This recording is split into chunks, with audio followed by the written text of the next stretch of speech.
मालवंडी तालुका बार्शी येथे शेतातील एका वस्तीवर दोन शेतकऱ्यांच्या घरावर सशस्त्र दरोडा टाकून महिलांना जबर मारहाणीत करीत 1,40,000चे दागिने लुटले, तर शेजारी राहणाऱ्या शेतकऱ्याच्या पोटामध्ये चाकू मारून रोख 4,500 लांबवल्याची घटना घडली।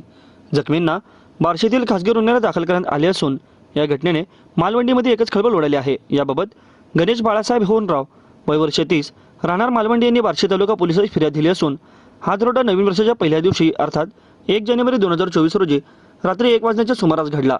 फिर्यादी होनराव हे 1 जानेवारी रोजी अक्कलकोट येथे देवदर्शनास गेले होते। रात्री 12 वाजता परतल्यानंतर घराबाहेर पत्राच्या शेडमध्ये गणेश झोपले, तर महिला घरात होत्या। काही वेळ ते चौघेजण हातात कटावणी चाकू घेऊन आले। त्यावेळी गणेश ओरडले आणि चाकूचा धाक दाखवून एक जण थांबला।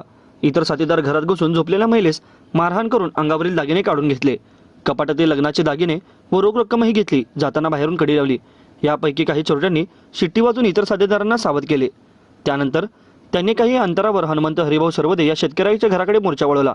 त्यांनी बंद घराची कडी लोहचुंबकने काढली। त्यावेळी सरवदे जागे झाले आणि विरोध करताच त्यांच्या पोटावर चाकूने वार करून गंभीर जखमी केले। दरम्यान चोरट्यांनी त्यांच्याजवळील रोख रक्कम 4,500 रुपये घेऊन पळाले। जखमींना 2 जानेवारी रोजी नातेवाईकांनी जगदाळे मामा हॉस्पिटलमध्ये दाखल करीत पोटातील आतड्याचा जबर मार लागल्याचे निदर्शनास आले। डॉक्टर सावंत यांनी तातडीने शस्त्रक्रिया केली। या घटनेचा अधिक तपास पोलीस निरीक्षक अण्णासाहेब मांजरी करीत आहेत।